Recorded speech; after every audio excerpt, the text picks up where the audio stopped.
Hello everyone, welcome to KTP classes. इस lecture में हम कुछ प्रीवियस ईयर क्वेश्चंस डिस्कस करेंगे जो कि जम्मू एंड कश्मीर के प्रीवियस ईयर जेई के सिविल के एग्जाम में पूछे गए हैं। और यहाँ पर हमारा जो मेन सब्जेक्ट जो यहाँ पर हमारा फोकस पे रहेगा इस लेक्चर में, इस पर्टिकुलर लेक्चर में, that will be the construction management. ठीक है, तो कंस्ट्रक्शन मैनेजमेंट के क्वेश्चंस यहाँ पर हम डिस्कस करेंगे जो कि प्रीवियस ईयर में पूछे गए हैं। ठीक है, सो मेनली जो यहाँ पर क्वेश्चंस पूछे जाते हैं ज्यादातर वो नेटवर्क टेक्निक्स से पूछे जाते हैं, जो कि शेड्यूलिंग की नेटवर्क टेक्निक्स होती हैं लाइक सीपीएम एंड पर्ट। तो वहां से ज्यादातर क्वेश्चंस यहाँ पर पूछे जाते हैं। ठीक है, सो चलिए डिस्कस करते हैं एक बार सारे क्वेश्चंस कि क्या क्या क्वेश्चंस पिछले ईयर्स में पूछे गए हैं। बहुत इजी क्वेश्चंस हैं। ठीक है, अगर आप मतलब एक बार प्रेपरेशन अच्छे से करते हो तो आप बहुत इजीली इन क्वेश्चंस को हैंडल कर सकते हो। ठीक है, और ऑलरेडी हमने इन टॉपिक्स पर लेक्चर्स बनाकर हमारी ऐप पर हमने अपलोड कर दिए हैं। तो अगर आप पैकेज बाय करना चाहते हैं तो आप हमारी ऐप को डाउनलोड कर सकते हैं, इंस्टॉल कर सकते हैं और उसके बाद पैकेज बाय कर सकते हैं।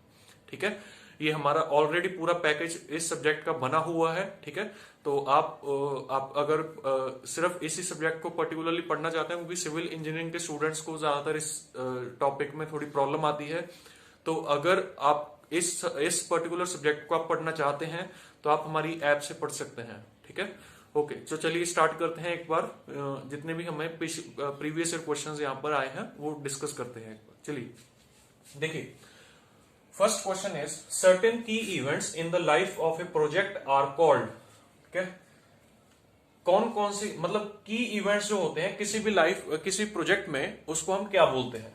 ठीक है, बहुत अच्छे से हमने डिस्कस किया है हमारे लेक्चर्स में, उसको हम क्या बोलते हैं, माइलस्टोन्स बोलते हैं। क्लियर, जो की इवेंट्स रहते हैं, की इवेंट्स को क्या बोलते हैं किसी प्रोजेक्ट में, माइलस्टोन्स बोलते हैं। एक चीज आपको ध्यान में रखनी है, इवेंट जो वर्ड है, इवेंट मींस स्टार्टिंग और finishing of an activity. Clear, activity का स्टार्टिंग और फिनिशिंग पॉइंट, उसको हम क्या बोलते हैं, इवेंट बोलते हैं। मतलब जिस टाइम पे एक्टिविटी स्टार्ट हुई, मतलब उस एक मोमेंट को हम क्या बोलेंगे, इवेंट बोलेंगे। और जिस मोमेंट पर एक्टिविटी फिनिश हुई उस मोमेंट को भी क्या बोलेंगे, इवेंट बोलेंगे। क्लियर, ठीक है, तो इट मीन्स हम बोल सकते हैं कि इवेंट में टाइम और रिसोर्स कंज्यूम नहीं होता है, एक्टिविटी में होता है। ठीक है, एक्टिविटी में टाइम और रिसोर्स दोनों यूज होते हैं बट इवेंट में नहीं होते। फॉर एग्जांपल देखिए, ये है, ये 1 और ये 2 और ये बीच में हमने एक एक्टिविटी लिखी है। ठीक है, 1 और 2 जो है ये क्या रिप्रेजेंट कर रहा है, इवेंट। 1 पे एक्टिविटी स्टार्ट हुई और 2 पे एक्टिविटी खत्म हो गई। टाइम और रिसोर्स कहां पर यूज हुआ, एक्टिविटी में। 1 तो बिल्कुल स्टार्टिंग पॉइंट है बस, और 2 क्या है, बिल्कुल फिनिशिंग पॉइंट है एक्टिविटी का। ठीक है, तो 1 और 2 क्या है, इवेंट्स है। ठीक है, और ये क्या है, एक्टिविटी है। और इवेंट्स में कभी भी टाइम और रिसोर्स कंज्यूम नहीं होता है। ये क्वेश्चन बहुत बार पूछा जाता है इवेंट के बारे में। ठीक है, चलिए हम यहां पर इस क्वेश्चन की अगर बात करें तो इसमें की इवेंट्स की बात की है। जब हम की इवेंट्स की बात करते हैं तो उनको हम क्या बोलते हैं, माइलस्टोन्स बोलते हैं।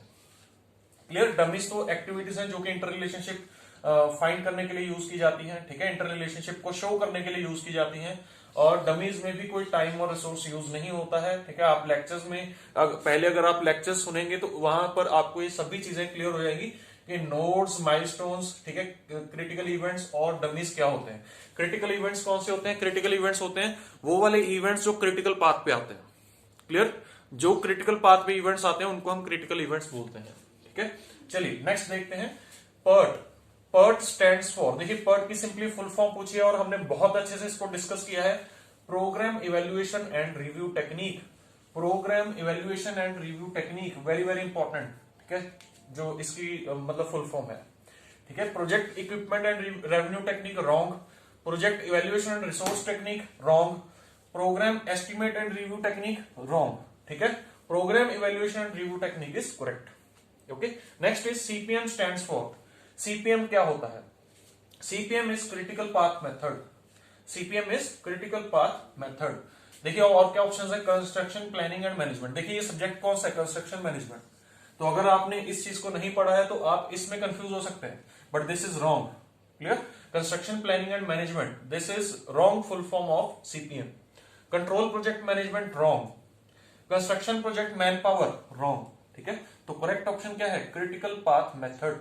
ठीक है, एक चीज जो आपको ध्यान में रखनी है, सीपीएम और पर्ट, देखिए ये सीपीएम और पर्ट दोनों ही नेटवर्क एनालिसिस टेक्निक्स हैं, नेटवर्क टेक्निक्स हैं for scheduling of a project. किसी भी प्रोजेक्ट को अगर आपको शेड्यूल करना है, किसी प्रोजेक्ट का अगर आपने टाइम टेबल बनाना है, ठीक है, तो वहां पर हम सीपीएम और पर्ट यूज करते हैं। सीपीएम एक डिटर्मिनिस्टिक अप्रोच है, मींस अगर आप एक्सपीरियंस्ड हैं तो वहां पर आप सीपीएम यूज करते हैं। पर्ट एक प्रोबेबिलिस्टिक अप्रोच है, मतलब जिस काम को आप पहली बार कर रहे हैं तो वहां पर हम शेड्यूलिंग करने के लिए पर्ट यूज करते हैं। क्लियर, दोनों ही किसी प्रोजेक्ट की प्लानिंग में यूज होती हैं, प्लानिंग मतलब शेड्यूलिंग में यूज होती हैं। Okay, next is CPM. In CPM earliest finishing time, earliest finishing time, देखिए यहां पर जहां पर भी ईएफटी लिखा है, ईएफटी का मतलब अर्लीस्ट फिनिशिंग टाइम है, अगर ईएसटी लिखा है तो मतलब अर्लीस्ट स्टार्टिंग टाइम है। क्लियर, सिमिलरली अगर एलएसटी लिखा है तो मतलब लेटेस्ट स्टार्टिंग टाइम, और अगर एलएफटी लिखा है तो it means latest finishing time. Earliest starting time का क्या मतलब होता है, किसी भी एक्टिविटी को जल्दी से जल्दी किस टाइम पे स्टार्ट कर सकते हैं। ठीक है, अगर हमें किसी भी एक्टिविटी को अर्लीस्ट से अर्लीस्ट स्टार्ट करना है, क्या तब उसको किस टाइम पे स्टार्ट कर सकते हैं। और लेटेस्ट का क्या मतलब है, लेटेस्ट स्टार्टिंग टाइम का, अगर आपने एक्टिविटी को पूरा डिले करके स्टार्ट करना है, ठीक है, सबसे लेट कब स्टार्ट कर सकते हो किसी भी एक्टिविटी को, that is called the latest starting time. Clear, तो देखते हैं अर्लीस्ट फिनिशिंग टाइम सीपीएम में क्या होता है। देखिए यहां पर मैं बना देता हूं, this is an activity, activity का जो टाइम ड्यूरेशन होता है, एक्टिविटी का जो टाइम ड्यूरेशन होता है उसको टीआई से रिप्रेजेंट करते हैं। This is I and this is J. ये आई इवेंट है, जे इवेंट है, और आई और जे के बीच में एक्टिविटी है, एक्टिविटी का टाइम ड्यूरेशन क्या है, टीआई जे। ठीक है, यहां पर हम लिखते हैं ई आई एंड एल आई, और यहां पर हम लिखते हैं E J and L J. Clear, इस तरीके से लिखते हैं। E I is the earliest occurring time of this event, ठीक है, and L I is latest occurring time of this event. EJ is earliest occurring time of this event, LJ is latest occurring time of this event। ठीक है, तो ये event starting event है, ये event finishing event है, तो इसका मतलब ये क्या हुआ, earliest starting time of this activity, latest starting time of this activity, earliest finishing time of this activity, latest finishing time of this activity. ठीक है, तो इस तरीके से हम यहां पर बोल सकते हैं। ओके, तो हमें ईएफटी बताना है, ईएफटी इसमें लिखे कौन सा है, अर्लीस्ट फिनिशिंग टाइम, मतलब ये चीज है EJ. EJ is the earliest finishing time. ठीक है, और ये क्या होता है, देखिए EI प्लस TIJ होता है, EI प्लस TIJ। ठीक है, क्लियर, किसी भी एक्टिविटी का, कोई भी एक्टिविटी जल्दी से जल्दी किस टाइम पे कंप्लीट होगी, अगर आप उसको जल्दी से जल्दी वाले टाइम पे स्टार्ट करोगे, मतलब EI पे अगर आप स्टार्ट करोगे प्लस वो टाइम ड्यूरेशन, जितना टाइम उस एक्टिविटी को लगना है, ठीक है, तो that will be called the EJ। Clear, ठीक है, ओके, सो यहां पर करेक्ट ऑप्शन कौन सा रहेगा, EI plus TIJ। EI is earliest start time plus activity duration.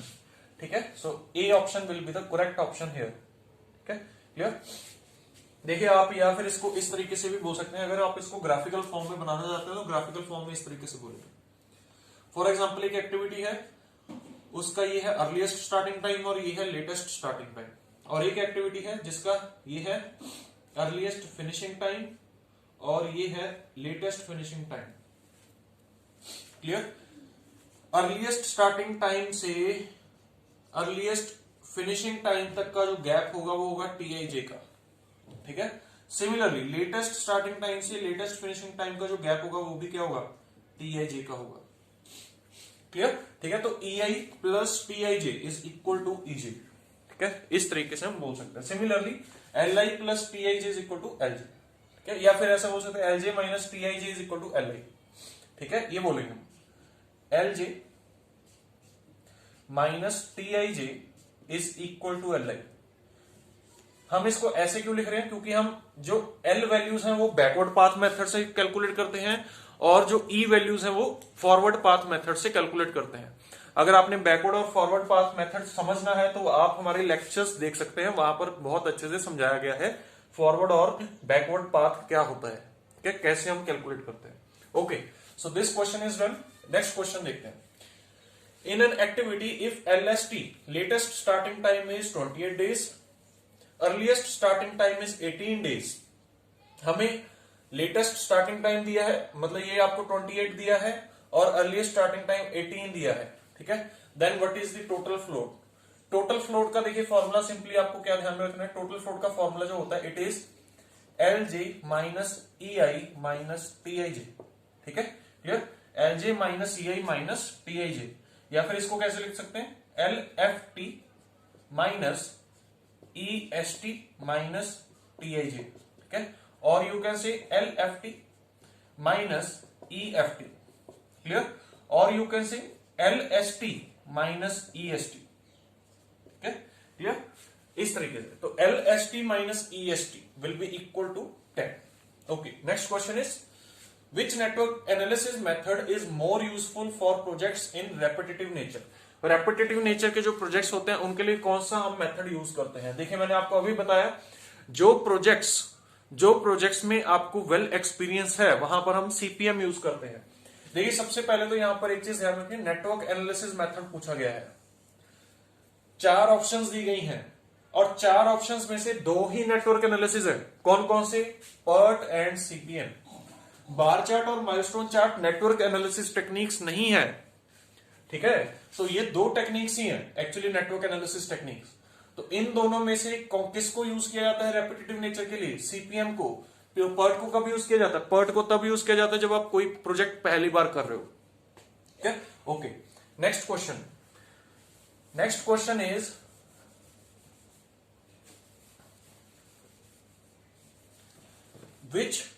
which rule is true for a network?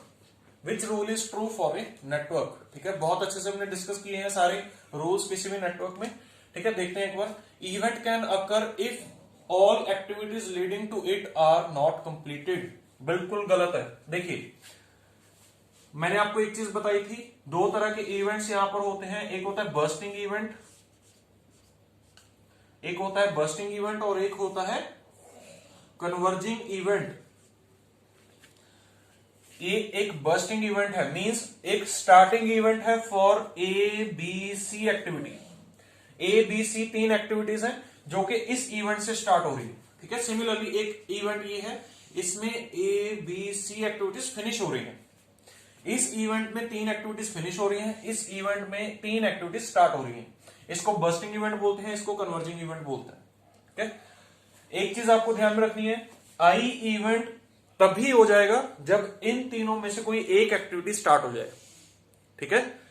Starting event तभी हो जाता है जब कोई एक एक्टिविटी स्टार्ट हो जाए, क्लियर, ठीक है। ये है फिनिशिंग इवेंट। फिनिशिंग इवेंट तब तक नहीं होता है जब तक सारी एक्टिविटीज कंप्लीट ना हो जाए जो कि उसमें आ रही है। ये चीज आपको ध्यान में रखनी है। स्टार्टिंग इवेंट तभी हो जाता है जब कोई एक एक्टिविटी स्टार्ट हो जाए, ठीक है। और फिनिशिंग इवेंट तब तक नहीं होता जब तक सारी एक्टिविटीज खत्म ना हो जाए। ये चीज आपको ध्यान में रखनी है, ठीक है। तो यहां पर क्या बोला है, event can occur even if all the activities leading to it का क्या मतलब है? लीडिंग टू इट का क्या मतलब है? फिनिशिंग टू इट, मतलब इसकी बात कर रहा है, ठीक है। अगर यहां पर लिखा होता स्टार्टिंग फ्रॉम इट, ठीक है, तब ये स्टेटमेंट करेक्ट होती, ठीक है। बट यहां पर लीडिंग टू इट लिखा है तो ये स्टेटमेंट क्या है? रॉन्ग है, क्लियर। ये इवेंट तब तक नहीं होगा जब तक सारी की सारी एक्टिविटीज कंप्लीट ना हो जाए, ठीक है। तो यहां पर क्या बोला है? Are not completed. अगर सारी की सारी एक्टिविटीज ना कंप्लीट हो तब इवेंट हो जाता है, ये गलत है, ये स्टेटमेंट गलत है। आगे देखिए, an event can occur twice. नहीं, किसी भी नेटवर्क में कोई भी इवेंट एक ही बार होता है। जैसा कि मैंने इसकी बात की, ये 3 बार इवेंट नहीं होगा, ठीक है। ऐसा मत सोचिएगा कि जब A स्टार्ट होगा तब भी इवेंट होगा, जब B स्टार्ट होगा तब भी होगा, जब ये C होगा तब भी होगा, ऐसा नहीं होगा।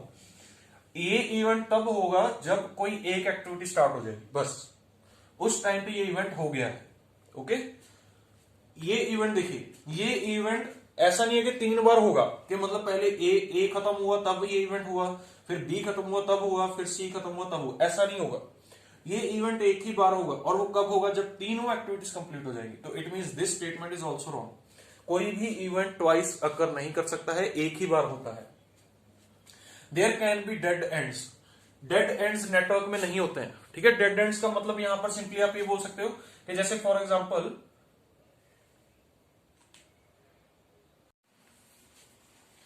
ओके, सो ये क्वेश्चन हम कर रहे थे, पहली दो स्टेटमेंट्स इसमें गलत हैं। ठीक है, ये हमने प्रूव कर दिया है।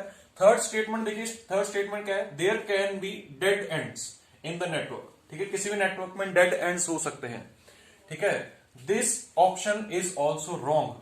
ठीक है, देखिए डेड एंड्स का क्या मतलब होता है, मीन्स फॉर एग्जाम्पल ये हमारे पास एक ब्रांच है। ठीक है, एक ब्रांच की फर्दर कुछ ब्रांचेस हैं। ठीक है, दिस कैन बी कॉल्ड सब ब्रांचेस। सब ब्रांचेस की भी फर्दर कुछ सब डिविजन्स हैं। देखिए क्लियर, तो ये हम इसको हम क्या बोलते हैं कि ये एक डेड एंड टेक्निक है। Clear, which is not the part of networking. जब हम शेड्यूलिंग की बात करते हैं तो शेड्यूलिंग में जितनी भी हमारे पास नेटवर्क टेक्निक्स हैं लाइक सीपीएम एंड पर्ट, तो वहां पर डेड एंड्स नहीं होते हैं। क्लियर, क्योंकि वहां पर क्या है, हर एक एक्टिविटी इंडिपेंडेंट है। हर एक एक्टिविटी इंडिपेंडेंट है। ठीक है, हर एक एक्टिविटी को अलग से शो करते हैं। कुछ ऐसा नहीं है कि किसी एक एक्टिविटी की सब डिविजन हम बना के दिखाएंगे वहां पर नेटवर्क में। ठीक है, सो जो एक एक्टिविटी है वो बिल्कुल स्मॉलेस्ट एलिमेंट ऑफ वर्क है यहाँ पर। ठीक है, एक एक्टिविटी जो यहां पर हम शो करते हैं that is the smallest element of work, उसको आप फर्दर डिवाइड नहीं कर सकते हैं। ठीक है, जैसे फॉर एग्जांपल ये देखिए, इस एक्टिविटी को आगे इसमें से कुछ एक्टिविटीज और निकाल दी। ठीक है, तो ऐसा आप नहीं कर सकते हो किसी भी नेटवर्क में। ठीक है, हर एक एक्टिविटी अपने आप में एक अकेली एक्टिविटी है। क्लियर, ठीक है, so there can be no dead ends in network. So this statement is also wrong. ये स्टेटमेंट क्या है, there can be dead ends, तो मीन्स दिस इज रॉन्ग क्योंकि डेड एंड्स नहीं होते हैं किसी भी नेटवर्क में। Next statement is there must be only single initial node. Very very important. ठीक है, ये पॉइंट इंपॉर्टेंट है और ये आपका करेक्ट ऑप्शन है। किसी भी नेटवर्क में एक ही इनिशियल नोड होता है। क्लियर, कोई भी नेटवर्क एक ही नोड से स्टार्ट होता है, एक ही उसका फाइनल नोड होता है। ठीक है, और उसके बाद एक ही उसका फिनिशिंग नोड होता है। ठीक है, एक ही उसका फिनिशिंग नोड होता है। Clear, this is the starting node and this is the finishing node. ठीक है, क्लियर, एक ही स्टार्टिंग नोड होगा किसी भी नेटवर्क का और एक ही फिनिशिंग नोड होगा। ये मैंने एक एग्जांपल बताई है। इस एग्जांपल में ये कुछ एक्टिविटीज है 1 2 3 4 5 6 7। ठीक है, ये आपके पास एक्टिविटीज हैं। इनमें देखिए एक ही इनिशियल नोड है और एक ही फाइनल नोड है। क्लियर, कभी भी ऐसा नहीं होगा कि किसी एक नेटवर्क कोई एक नेटवर्क दो इनिशियल नोड से स्टार्ट हो रहा है, ऐसा कभी नहीं होगा। और ना ही ऐसा हो सकता है कि एक नेटवर्क दो डिफरेंट नोड्स पे खत्म हो रहा है, ऐसा भी नहीं पॉसिबल है। ठीक है, किसी एक नेटवर्क की एक ही इनिशियल नोड होगी और एक ही फाइनल नोड होगी। Clear, so it means there must be only single initial node. So this statement is correct for a network. ठीक है, सो ये हमारे हो गए यहां पर टोटल 7 क्वेश्चन हो गए। अब हम देखते हैं नेक्स्ट क्वेश्चन यहां पर।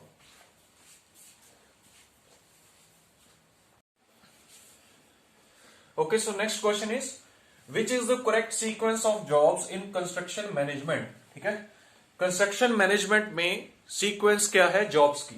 ठीक है, कौन कौन से प्रोसेसेस हैं और उनकी क्या सीक्वेंस है। देखिए, A option is planning scheduling and controlling, then B option is planning controlling and scheduling, C option is scheduling planning and controlling, D option is controlling planning and scheduling.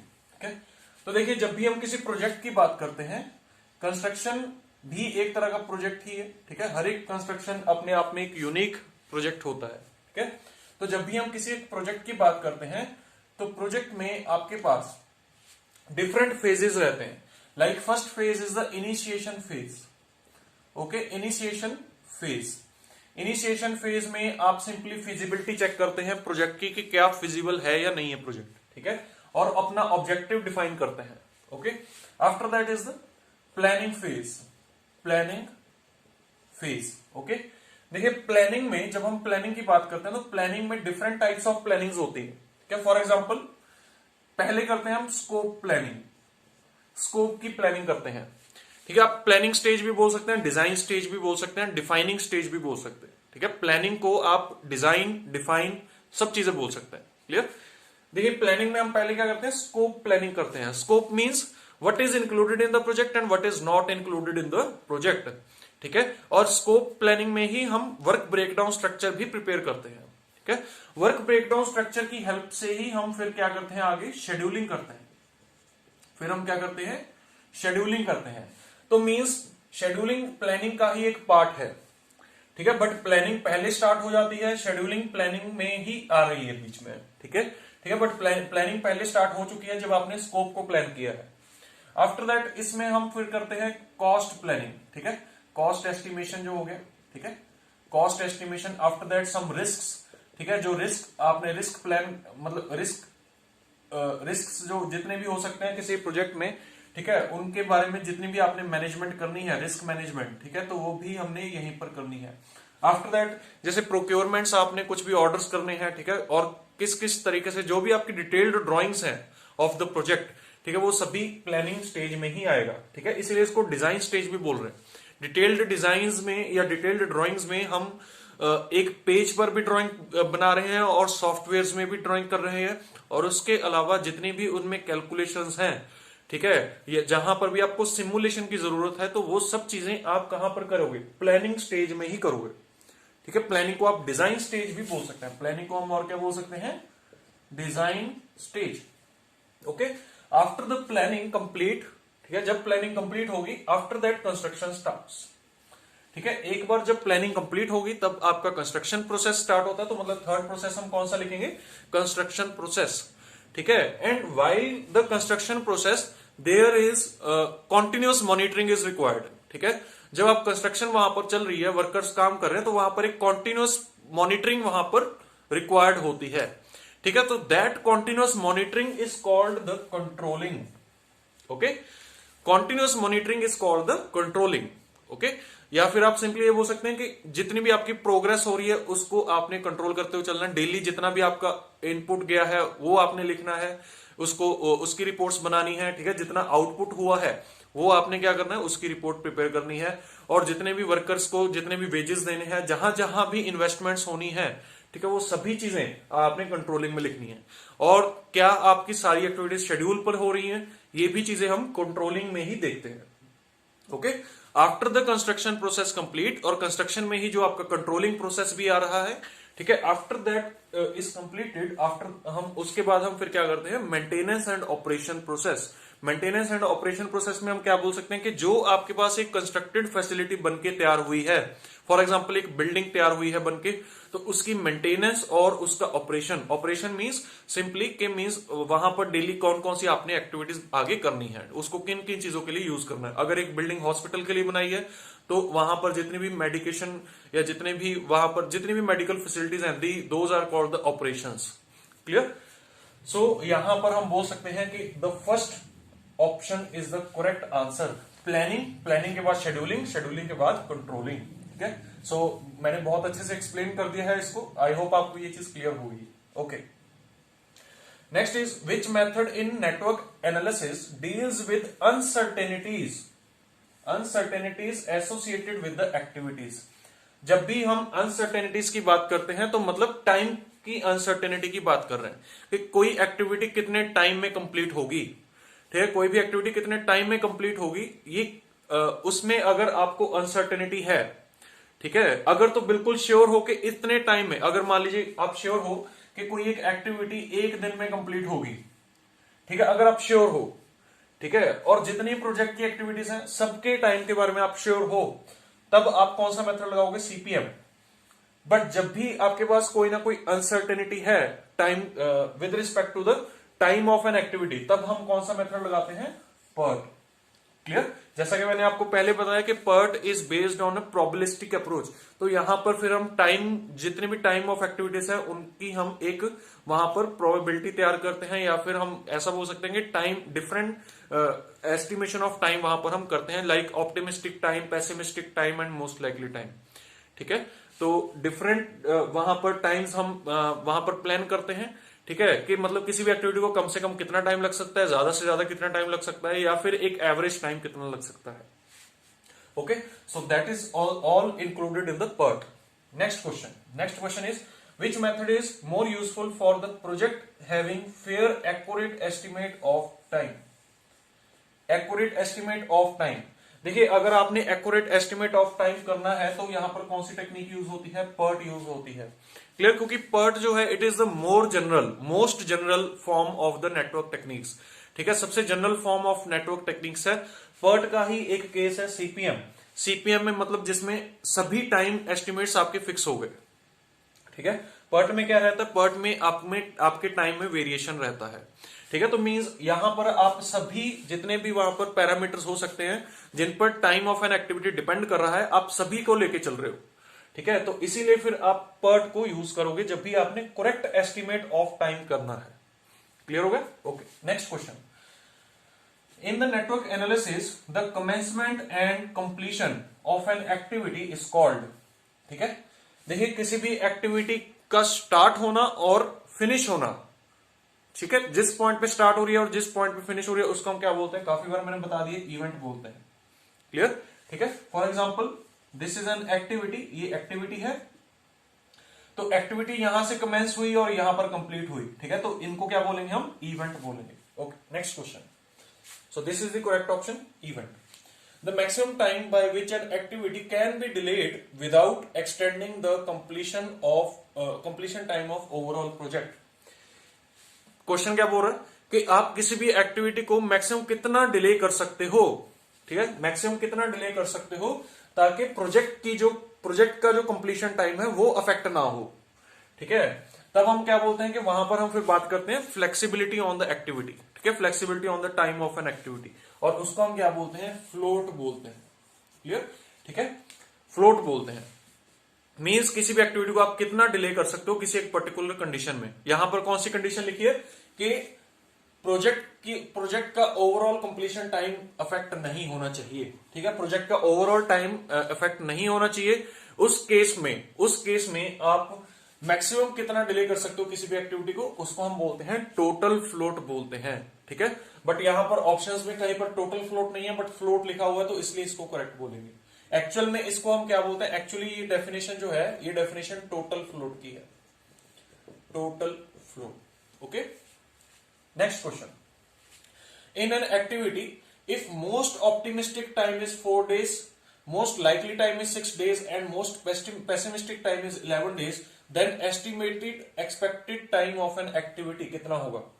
ठीक है, देखिए इसके लिए हमारे पास एक फॉर्मूला होता है विच इज, देखिए t expected is equal to t pessimistic plus t most likely plus t optimistic, और t most likely को 4 से मल्टीप्लाई करते हैं। ठीक है, अपॉन 6। देखिए 1 + 1 4 + 1 1 + 4 + 1। ठीक है, तो अपॉन 6 कर दिया यहाँ पे। ओके, तो टीपी कितना है यहां पर हमारे पास, TP is equal to 11 + 4 × 6 + 4 upon 6। इसको सॉल्व कर लीजिए, आंसर आ जाएगा। देखिए 15 + 24 is 39, 39 upon 6 is 6.5। So correct option is 6.5 days। So this is the correct answer. Okay, next question. A critical path in PERT analysis is one which connects events having slack as। देखिए critical path की बात कर रहे हैं। Critical path में आपने एक चीज जो ध्यान में रखनी है कि स्लैक क्या होते हैं, 0 होते हैं। ओके, स्लैक 0 होता है और फ्लोट 0 होते हैं जितनी भी क्रिटिकल एक्टिविटीज हैं। ये सब चीजें जितनी भी हमने यहां पर ये सारे क्वेश्चंस आपके देखिए प्रीवियस ईयर क्वेश्चंस हैं, और ये सब चीजें हमने लेक्चर्स में बहुत अच्छे से डिस्कस कर चुके हैं हम पहले से। ठीक है, हमारे पास हमारे जो लेक्चर्स हैं हमारे चैनल पर, आप उनको देख सकते हो। ठीक है, आप हमारी ऐप पर उन लेक्चर्स को देख सकते हो। ये सब चीजें बहुत डिटेल में वहां पर मैंने सब पूरी अच्छे से समझाई है। ठीक है, सारे क्वेश्चंस वहीं से बन रहे हैं, कोई भी क्वेश्चन आउट ऑफ सिलेबस नहीं है, आउट ऑफ द वीडियोस नहीं है वहां पर। ठीक है, तो आप वहां पर उनको ध्यान से देखिए।